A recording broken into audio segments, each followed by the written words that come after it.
Un millonario llamado Eduardo Santamaría había construido su imperio empresarial ladrillo a ladrillo, sacrificando todo en el altar del éxito. Sus días transcurrían entre reuniones interminables, números que bailaban en hojas de cálculo y decisiones que movían millones de euros. A los 45 años poseía todo lo que el dinero podía comprar, una mansión imponente con jardines que parecían sacados de un cuento de hadas, automóviles de lujo que relucían como joyas bajo el sol, y cuentas bancarias que crecían cada día como ríos que nunca dejaban de fluir hacia el mar de su fortuna. Sin embargo, en lo más profundo de su corazón, Eduardo cargaba con un vacío que ninguna adquisición material había logrado llenar, un eco silencioso que resonaba en los pasillos vacíos de su alma. Su esposa, Isabela, una mujer de belleza refinada y espíritu gentil, había llenado durante años los espacios vacíos de aquella mansión, con su risa cristalina y sus sueños compartidos. Juntos habían construido no solo una vida de abundancia material, sino también un amor genuino que había resistido las tempestades de los negocios y las presiones de la alta sociedad. Isabela poseía esa sabiduría natural que solo tienen las mujeres, que comprenden que la verdadera riqueza no se mide en monedas, sino en momentos compartidos, en miradas cómplices y en la capacidad de crear belleza donde antes solo había vacío. Cuando finalmente concibieron a su primer hijo después de años de intentos y esperanzas, el mundo del Eduardo sí se transformó por completo, como si alguien hubiera encendido una luz en una habitación que había permanecido en penumbras durante décadas. El pequeño Mateo llegó al mundo como un milagro envuelto en fragilidad, con sus manitas diminutas que se aferraban a la vida con una determinación que conmovía hasta las lágrimas. Sus ojos, del mismo color castaño que los de su padre, parecían contener toda la sabiduría del universo, y cuando lloraba, su llanto no era simplemente el reclamo de un bebé, sino la voz de una nueva esperanza que había nacido en el corazón de Eduardo. Sin embargo, el destino tenía preparada una prueba que pondría a prueba la fortaleza de toda la familia Santamaría. A las pocas semanas de vida, Mateo comenzó a mostrar síntomas preocupantes, episodios de fiebre que aparecían sin explicación, dificultades para alimentarse que hacían que cada comida se convirtiera en una batalla angustiosa, y un llanto inconsolable que atravesaba las paredes de la mansión como una daga que perforaba el alma de sus padres. Los mejores médicos de la región fueron convocados a la mansión como generales, llamados a una guerra contra un enemigo invisible. Doctor Ramírez, el pediatra más respetado de la ciudad, examinó al pequeño con la meticulosidad de un detective buscando pistas en un caso imposible. Sus diagnósticos se sucedían uno tras otro como hojas arrastradas por el viento. Reflujo gastroesofágico, posibles alergias alimentarias, inmadurez del sistema digestivo. Cada explicación médica sonaba plausible, pero ninguna ofrecía la solución definitiva que los corazones desesperados de Eduardo e Isabela necesitaban escuchar. Los tratamientos se multiplicaban como remedios de una farmacia antigua, medicamentos que debían administrarse con precisión milimétrica, fórmulas especiales que costaban más que el salario mensual de muchas familias, y rutinas de cuidado que convertían cada día en una carrera contra el tiempo y la incertidumbre. En medio de este torbellino de angustia y desesperación, Carmen Esperanza Torres continuaba con sus labores diarias en la mansión con la misma dedicación silenciosa que había caracterizado sus 20 años de servicio fiel a la familia. Carmen era una mujer de 60 años cuyo rostro surcado por las líneas del tiempo contaba la historia de una vida dedicada al cuidado de otros, una existencia construida sobre cimientos de humildad, sabiduría tradicional y una fe inquebrantable que parecía emanar de su propia esencia. Había criado 5 hijos propios en una casa modesta al otro lado de la ciudad, y había sido testigo del crecimiento de 2 generaciones de la familia Santamaría, observando desde la discreción de su posición cómo el dinero podía brindar comodidades, pero no siempre respuestas a los problemas más profundos de la existencia humana. Carmen había desarrollado a lo largo de los años una conexión especial con Isabela, quien siempre la había tratado no como una simple empleada, sino como una confidente y una amiga cuya opinión valoraba en momentos de incertidumbre. Durante los primeros días críticos de Premateo, Carmen Kebey observaba desde la periferia del drama familiar, limpiando habitaciones que parecían cargadas de tensión, preparando comidas que apenas se tocaban y escuchando conversaciones telefónicas donde Eduardo Silá movía cielo y tierra para encontrar especialistas que pudieran ofrecer un milagro médico a precio de oro. Su corazón de abuela experimentada se conmovía cada vez que escuchaba el llanto del bebé,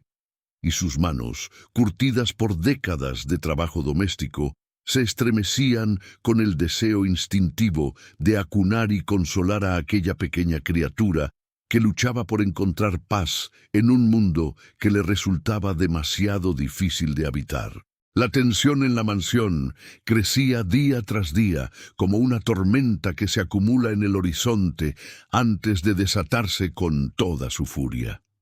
Isabela había perdido peso de manera alarmante. Sus ojos se hundían en ojeras profundas que hablaban de noches sin dormir, y sus manos temblaban ligeramente cada vez que sostenía a Mateo, como si tuviera miedo de que su fragilidad maternal pudiera de alguna manera dañar aún más a su hijo ya vulnerable. Eduardo, por su parte, había convertido su estudio en un centro de comando desde donde dirigía una guerra contra la enfermedad de su hijo. Teléfonos que sonaban constantemente con llamadas a especialistas internacionales, computadoras que mostraban investigaciones médicas descargadas de las bases de datos más exclusivas del mundo y pilas de informes que crecían como montañas de papel que documentaban cada síntoma, cada tratamiento, cada esperanza frustrada. Una tarde, mientras Eduardo mantenía una videoconferencia con un especialista en enfermedades raras que residía en otro continente y Isabela intentaba descansar en su habitación después de otra noche agotadora, Carmen se encontraba sola en la cocina preparando una de las fórmulas especiales prescritas por los médicos. El llanto de Mateo resonaba desde el piso superior con una intensidad que parecía atravesar no solo las paredes de la mansión, sino también las fibras más íntimas del alma de cualquier persona que lo escuchara. Carmen dejó caer la cuchara que sostenía, y por primera vez en muchos días permitió que las lágrimas que había estado conteniendo fluyeran libremente por sus mejillas surcadas por la experiencia y la sabiduría de la vida. En ese momento de vulnerabilidad y conexión profunda con el sufrimiento de la familia que había servido durante tantos años,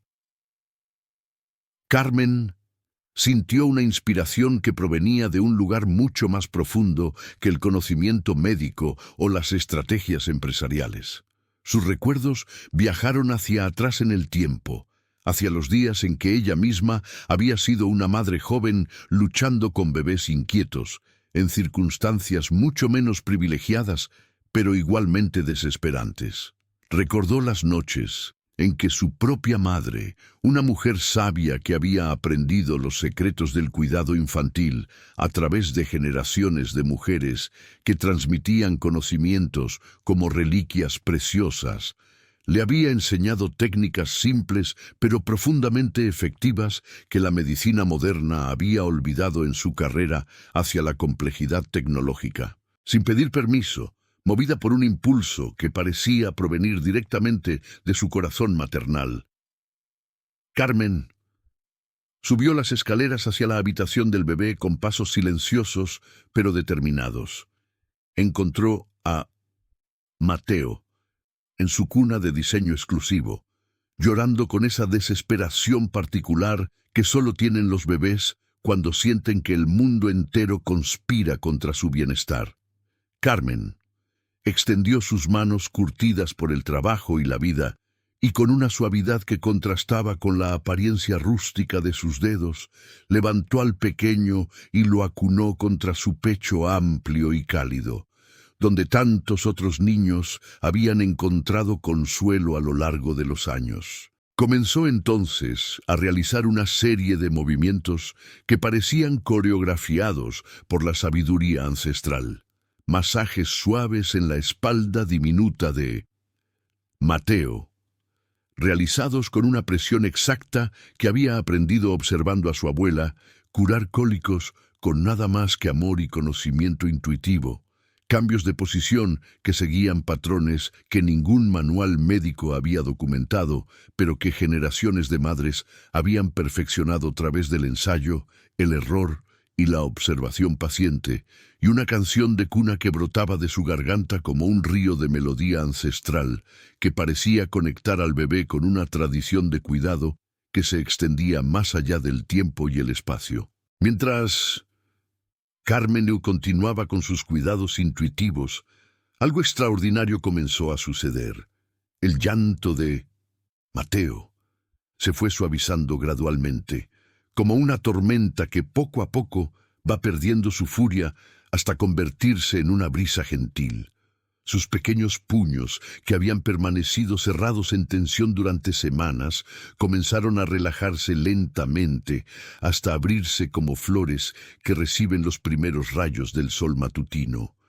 Su respiración, que había sido irregular y agitada, encontró un ritmo más pausado y profundo, como si finalmente hubiera descubierto cómo sincronizarse con el ritmo natural de la vida que fluía a su alrededor. Eduardo,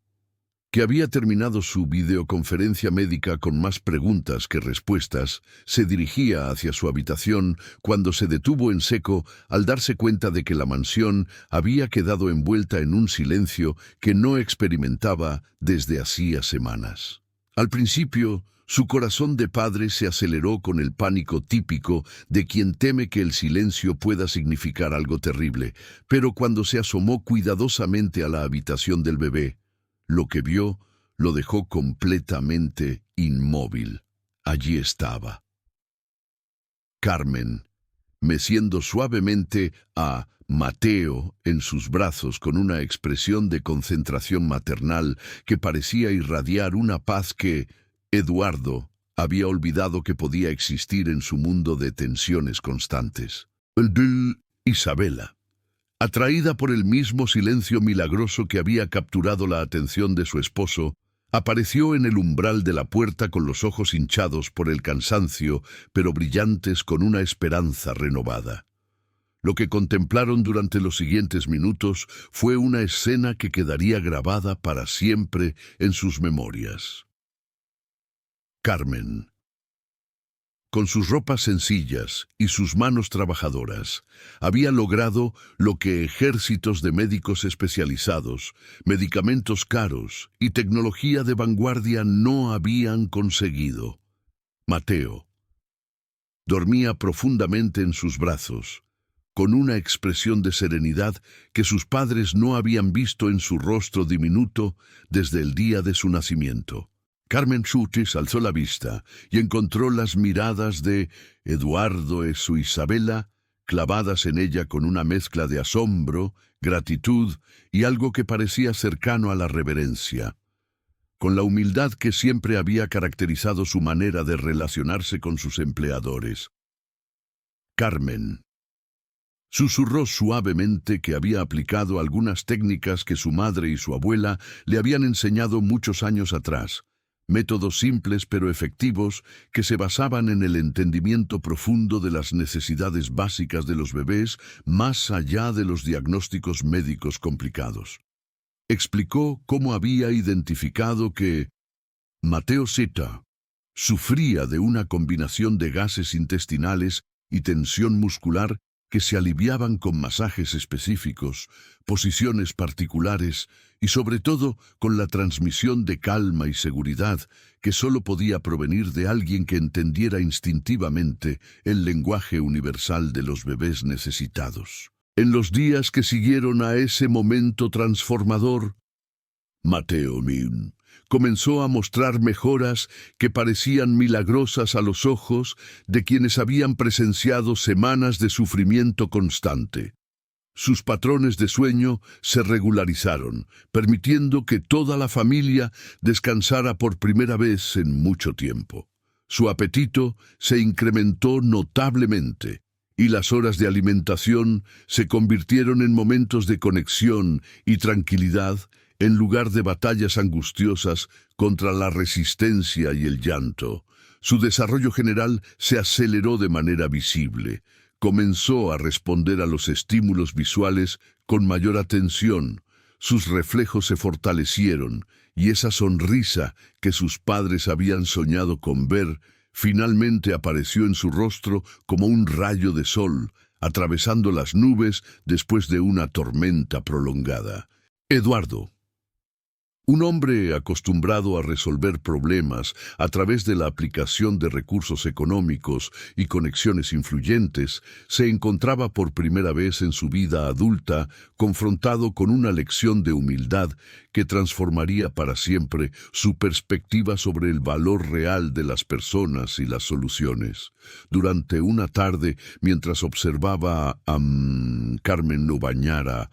Mateo Inru, con una destreza y una ternura que convertían una tarea rutinaria en un ritual de amor, sintió que las lágrimas comenzaban a acumularse en sus ojos con una intensidad emocional que no había experimentado desde la infancia. No eran lágrimas de tristeza o frustración, sino lágrimas de gratitud profunda y de reconocimiento hacia una mujer que había estado trabajando silenciosamente en su hogar durante 2 décadas, pero a quien él había visto principalmente como parte del funcionamiento eficiente de su estilo de vida, sin reconocer la profundidad de su sabiduría y la riqueza de su experiencia humana. Se acercó a Carmen con pasos inciertos, como un niño que se aproxima a un adulto para confesar una travesura o para pedir perdón por algo que no comprende completamente, pero que sabe que requiere disculpas. Con una voz quebrada por la emoción y las palabras que luchaban por salir de un corazón que se había mantenido blindado durante años detrás de la armadura del éxito empresarial. Eduardo le dijo a Carmen que ella había salvado no solo a su hijo, sino a toda su familia, y que su intervención había demostrado que el verdadero valor de una persona no se medía en títulos académicos, posiciones sociales o cuentas bancarias, sino en la capacidad de ofrecer amor, sabiduría y cuidado genuino cuando más se necesitaba. Carmen, con esa dignidad natural que caracteriza a las personas que han aprendido a encontrar significado en el servicio a otros, aceptó las palabras de gratitud de Eduardo, con la misma gracia con que había cuidado de Mateo durante sus momentos más difíciles. Le explicó que ella nunca había visto su trabajo como simplemente limpiar, cocinar o mantener la casa en orden, sino como contribuir al bienestar de una familia que había llegado a amar como propia a lo largo de los años. Sus propios hijos ya habían crecido y construido sus propias vidas, pero Eduardo, Isabella y ahora Mateo habían llenado un espacio en su corazón que le daba propósito y significado a sus días de trabajo y dedicación. Masterful. Isabella, que había observado este intercambio desde la distancia con una mezcla de emoción y reflexión profunda, se unió a la conversación para expresar su propia gratitud hacia Carmen, pero también para compartir una realización que había estado creciendo en su corazón durante las últimas semanas. Le dijo que ella siempre había intuido que Carmen Passon poseía una sabiduría especial,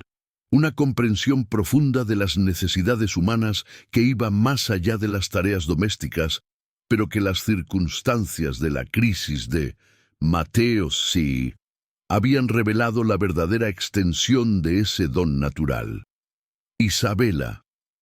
reconoció que, como familia privilegiada, habían cometido el error común de pensar que las soluciones más caras y sofisticadas eran automáticamente las mejores, sin considerar que a veces las respuestas más efectivas provienen de fuentes inesperadas que han sido pasadas por alto o subestimadas. La transformación que se operó en la familia Santamaría tras este episodio fue tan profunda como duradera.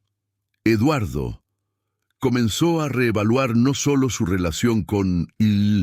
Carmen y el resto del personal doméstico, sino también su enfoque general hacia los negocios y las relaciones humanas en todos los aspectos de su vida.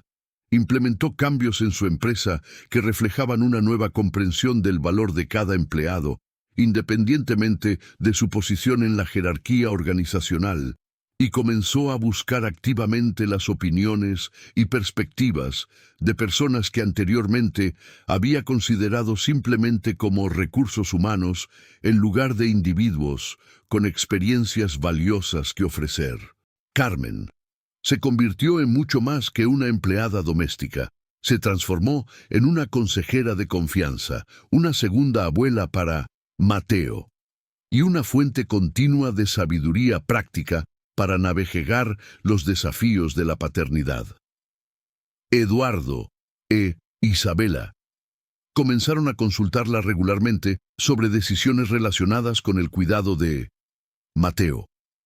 y sus consejos, basados en décadas de experiencia maternal y observación atenta, demostraron ser consistentemente valiosos y efectivos. La dinámica de poder en la casa cambió sutilmente pero significativamente. Las opiniones de Carmen eran solicitadas y valoradas, y ella se sintió empoderada para ofrecer sugerencias y perspectivas que antes había mantenido para sí misma por respeto a las barreras sociales tradicionales. A Mateo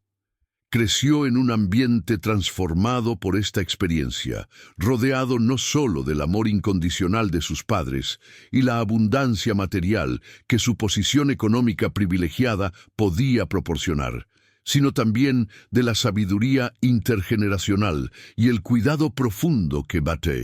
Carmen Cruz continuó brindándole día tras día. Se convirtió en un niño particularmente sensible a las necesidades de otros, como si hubiera absorbido desde su más temprana infancia la lección de que el verdadero bienestar proviene de la conexión humana auténtica y el reconocimiento mutuo del valor inherente de cada persona. La historia de la familia Santamaría se convirtió en un testimonio poderoso de cómo las crisis más profundas a menudo revelan verdades fundamentales sobre lo que realmente importa en la vida. Eduardo nunca olvidó las lágrimas de gratitud que había derramado aquella tarde al reconocer la profundidad del regalo que Carmen había ofrecido a su familia, y esas lágrimas se convirtieron en un recordatorio constante de que la humildad, el reconocimiento y la gratitud genuina son ingredientes esenciales de una vida plena y significativa, independientemente del nivel de éxito material que se haya alcanzado.